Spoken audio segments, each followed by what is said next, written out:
Hey fight fans, thanks for joining us and welcome to The Weigh-In, the show that spotlights the latest MMA bouts and the topics surrounding the sport. I'm Dorian, Mr. MMA Hernandez, and with me as always is Nathan Tyrone. And today we're going to bring you UFC Fight Night Dillashaw versus Barao, taking place Saturday, July 25th in Chicago, Illinois. And we're all excited for this one. Take it away, Mr. MMA. And this is going to be an exciting card. A lot of bangers on this one. We're going to start with the prelims in the bantamweight division. The first fight on the card is the number 6 ranked Eddie Winland versus the number 12 Brian Kid Lightning Caraway. I don't think it's Wineland. You know, Wineland. Let me just give you the update on him. Since his WEC absorption, he has only gone 3-4 in the octagon, with his last loss in May of last year by TKO. Caraway, since his WEC absorption, has gone 4-2 in the octagon, not much better. His last loss in October of last year by unanimous decision to Rafael Assunção. My weigh-in for this fight, Caraway. Even though I don't like the guy much, and so does a lot of other people, I got to give credit where credit is due. And his fighting prowess and his IQ, and he more than anything seems to be on the way up, while Winland has been on the way down. So ultimately, I see Caraway on the win on this one. Okay, well, you know, Wineland is my pick for this one. I like Wineland because I think my research shows a little discrepancy with yours. I thought they were both two out of 4 for the last 4 outings, and I like Wineland. I think that if it stays on the ground, I mean, if it stays standing, Wineland's got a better than a puncher's chance. He's a bit faster, a bit stronger, and got a little bit better standing defense. So I'm going to disagree with Mr. MMA on this one. Keep your fingers crossed, kids, and we'll see what happens. All right. Next on the card is in the welterweight division. It has Kenny Robertson versus Ben Killer B Saunders. Robertson is 4-3 in the UFC, riding a 3-fight win streak, with his last win coming in January by a first-round TKO. Saunders is 6-3 in the UFC, also riding a 2-fight win streak, with his last win coming in December of last year by a first-round submission. My weigh-in altogether, I'm going with Saunders. Wow. Killer B, the more seasoned fighter of the two, and I think he's had more than anything something to prove as far as being a competitor, a competent and viable force in the welterweight division. I think so. Yeah, and you know, taking nothing away from Robertson. Robertson's a very good all-around fighter, but Saunders ends 50% of his fights by knockout and is really good standing defense. So I think that he's got more than a puncher's chance to really finish this fight with his hand in the air via TKO, and I'm going to weigh in with Saunders as well. All right. Next on the card is in the lightweight division, and we got some more bangers here, folks. Jim Miller versus Danny Last Call Castillo.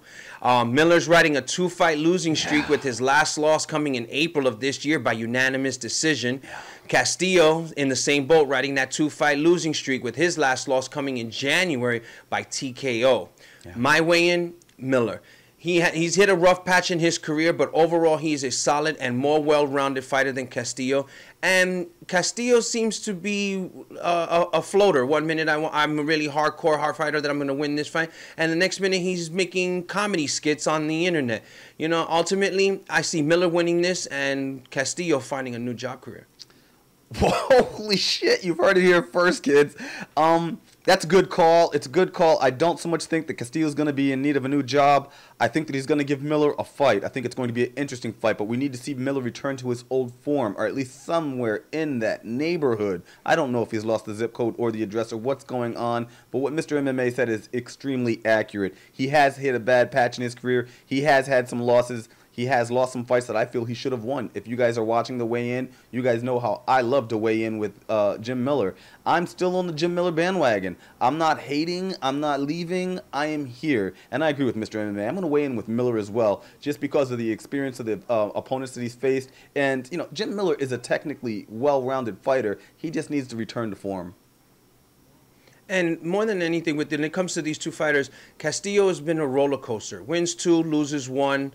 Wins 1, loses 2. He flip-flops too much. Miller has always been a well-rounded fighter, and even some of the fights that he's lost, whether he'd been finished or whether it was decision, he was in there all the way. Castillo would be one of those guys where you have high expectations, and all of a sudden, I don't know who showed up to fight. But let's move on from that one. Next is the main fight on that prelims card is in the light heavyweight division. It has number 15 ranked Gian Vellante versus Tom Filthy Lawler. Dirty bird. You know, Vellante, he's ranked with a 6-4 record in the cage. If that doesn't indicate how shallow the light heavyweight division is. But he's riding a 2-fight win streak with his last win coming in April of this year by third round TKO. Lawler has a 5-4 record in the cage. His last win came in April of 2013 by submission. Yeah. My weigh-in, Vellante. I would like to choose Lawler, but the long layoff can be the serious difference maker, even with Lawler's exceptional conditioning. So my weigh-in, Vellante for the win. Yeah, I mean, that's a decent call. Both of these guys are really tough fighters. I think that they'll keep it standing. Gian is a brilliant takedown guy, but Lawler is he's like 80% defense on takedown. He's very tough nut to crack in terms of the takedown. I think that the layoff may be a problem for Lawler. I agree with Mr. MMA, but I don't think it's going to be a big enough problem to stop him from powering through to this win. I don't think the ring rust is going to be a problem with Lawler. I have seen some of his workouts. I have watched some of his camp videos, and he looks more than ready. And so I'm going to weigh in with Lawler on this one. All right, fight fans, and now on to the meaty part of our card. On the first fight on the night on the main card is going to be in the lightweight division. It has Joe Lauzon versus Takanori, the Fireball Kid, Gomi. Lauzon has gone 3-4 since the beginning of 2012. His last loss was in January of this year to Ali Aquinta by a second-round TKO. So he's going to definitely be hungry to put himself back in the win column. Gomi, since March of 2010, has gone 4-5 in the cage, folks. All but one of his losses were finishes. Okay, with his last loss coming in September of last year by TKO in Japan by Miles Jury. My weigh-in, Lauzon.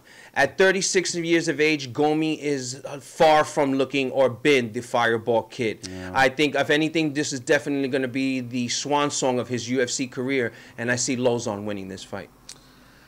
Yeah, Lauzon is a tough fighter. Every time he goes in there to really mess somebody up, and most of the time he gets the job done, and when he doesn't, the fight is a spectacular fight nonetheless. Takanori Gomi has never impressed me. The Fireball Kid would have bursted in the UFC a long time ago if that burst was ever going to happen. It's quite possible. There's no gunpowder in this firecracker. I'm right there with Mr. MMA. I do not think Takanori Gomi has anything barely resembling the skill set to take out Joe Lauzon, and I'm going to call Joe Lauzon probably by knockout on this one. All right, and the next one, we got another interesting fight. It has the number 7 ranked lightweight Edson Jr. Barbosa versus Paul, the Irish Dragon, Felder. Barbosa, since the beginning of 2013, has gone 5-2 in the cage. His last loss coming in February of this year by unanimous decision to Michael Johnson. Felder is riding a 2-fight win streak, but that's his whole UFC career right there, 2 fights. His last win come in January of this year by second-round TKO over Danny Castillo. So my weigh-in, Barbosa. Although I like Felder's fighting style, I feel how Barbosa is going to be the hungrier and faster fighter. And I think he started to work on what his biggest weakness is, which is dealing with highly aggressive fighters who push the pace. And he learned a lot and showed me a lot in that Michael Johnson fight. And I think we're going to see a huge, even more huge improvement when he fights Felder on Saturday. Yeah, and he's going to need it. Edson Barboza, easy for me to say, huh, kids? Edson Barboza entered the UFC highly touted. I mean, they were saying things like, he's the next best thing. And, you know, he got knocked out on his first match. Not that that's a bad thing. People always want to, you know, put in a good face on it, but, you know, you can't always win your first round out. Edson Barboza has proven to have problems with strikers. Edson Barboza has been rocked a couple times and even knocked out. And this, you know, Felderman is a brutal striker. This guy is fast. He is strong. He is extremely accurate. Now, I think the fight's going to stay on its feet, but if Barboza can take this guy down, which I doubt because he defends over 90% of the takedowns, and he himself is never missed a takedown in the UFC.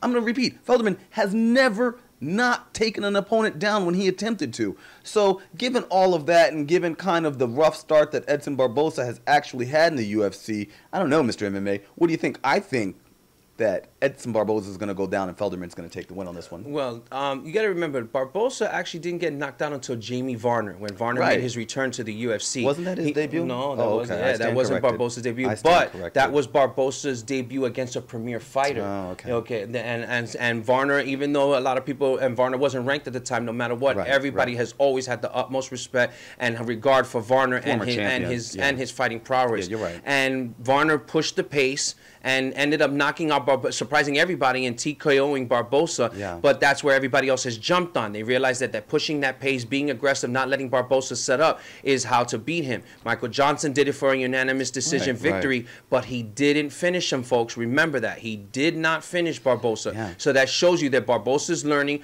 Barboza's fixing the holes in his game, and facing somebody like Felder, who's also a high volume kicker, just like Barboza. Yeah. This is almost like a showgirl fight, except we're not watching showgirls, folks. Okay, expect some real hard kicks and whaps during this fight. Absolutely. All right. Well, next is our co-main event, and this one I'm real interested in, folks. It's in the women's bantamweight division. It has the number 2 ranked Miesha Cupcake Tate versus the number 5 Jessica Evil Eye. Evil Eye, baby. Let's start with Tate. Since her second loss to Rousey, she has gone 3-0 in the cage, but all those to decision. Yeah. Okay, but a win here will get her a 3rd shot at Rousey or Correa, depending on how wins on August 1st. But we know who's going to win. Yeah. Let's go with Eye. Okay, and I don't understand, but this also shows you how shallow the women's bantamweight division is. Jessica Eye is ranked number 5 with a 1-1 and 1 no contest record in the UFC. Yeah. That 1 no contest should, after today, would have actually been a loss because it was a no contest due for coming up dirty for marijuana metabolites. So ultimately, with that has a 1-1, like I said, 1-1 and 1 no contest record. Her last win was in November of last year by 2nd round TKO due to doctor stoppage of Leslie Smith. Yeah. If you guys don't remember, that was that huge cauliflower ear popping when she threw a nice overhand right. It looked like it ripped her ear off. You're right. Ooh, that fight was a great fight. But I have to be honest with you, my weigh-in, Tate. This is too big a step up for Eye. Eye, more than anything, looks to me in the cage like Gilbert Melendez. She looks like a glorified boxer fighting in an MMA cage. Wow. She's a brawler.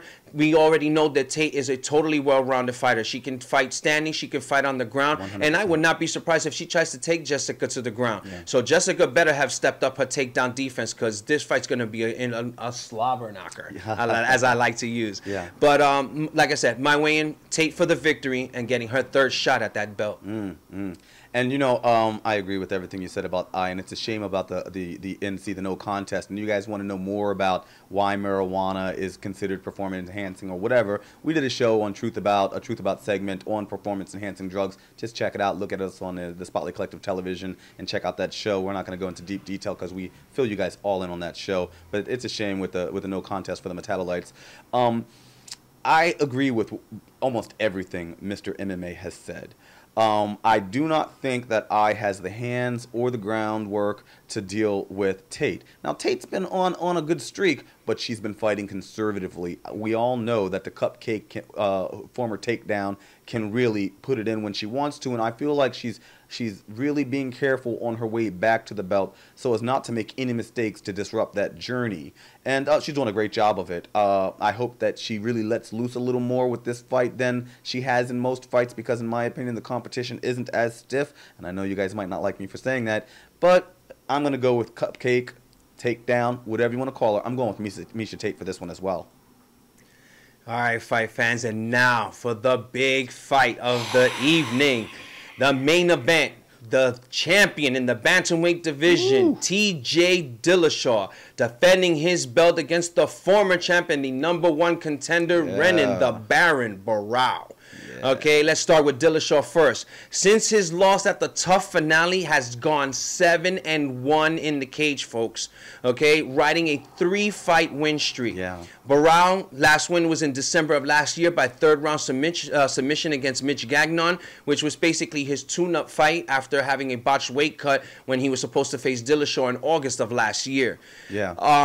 My ultimate weigh-in, as much as I like Barao, I'm going with Dillashaw on this victory. I think Dwayne Ludwig has done great things with Dillashaw. Dillashaw has improved by leaps and bounds. Is Ludwig still at No, now he's in his Colorado camp. Right. Yeah, and actually Dillashaw moved to Colorado to work with this camp. He is still with Team Alpha Male, but he went to Colorado to work with Dane Ludwig for this particular fight. Yeah. And because of that alone, that's why Mr. MMA is going with Dillashaw. Very smart. Because Dillashaw has shown so much improvement. I thought he was green. I thought he wasn't ready for the first fight with Barao, and boy, did he prove me wrong.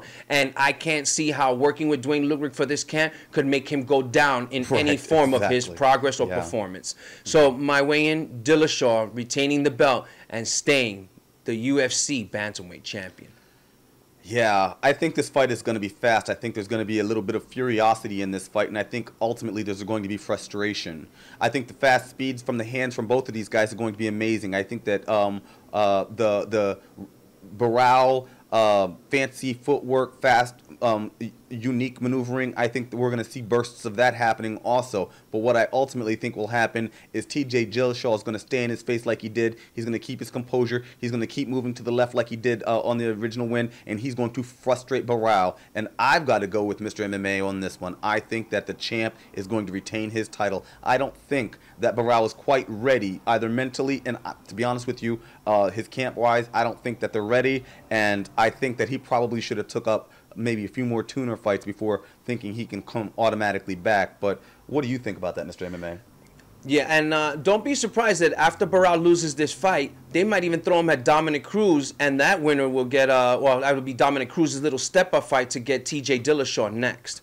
But hey, fight fans, let me remind you that I'm always tweeting and always keeping people updated on the weigh-in page and on my Mr. MMA page. And tweet me at the Mr. MMA at the weigh-in MMA, because I'm always keeping people up to date during the fights and tweeting during the fights. Yeah. And I also keep you updated on the performances and fight of the night bonuses. Yeah, follow Mr. And hit MMA. Me up. Just let me know what you think. Let me know what you guys think of the fights. Hey, and let us know who your predictions are for this card. Absolutely, absolutely. Follow Mr. MMA at the Weigh-In MMA on Facebook. Find us on Facebook. Like us on Facebook. Love it always. And thanks for joining us, guys. We really appreciate your support, and we'll see you next time on the Weigh-In.